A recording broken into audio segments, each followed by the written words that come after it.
கோடி ரூபாய் 47,000 கோடி ரூபாய் ஆண்டுக்கு வருமானம்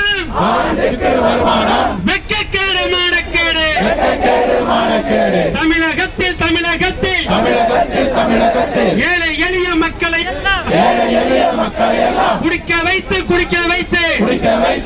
வைத்து ஆட்சி நடத்துவது அவலம் அல்லவா? கண்டிக்கின்றோம்.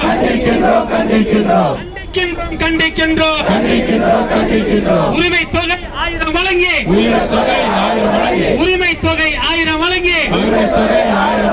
ஏழை மக்களின் வாழ்வுதானே காவு வாங்க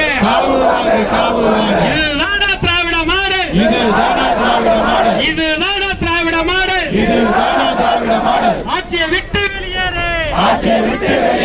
வெளியேறு ராஜினாமா செய்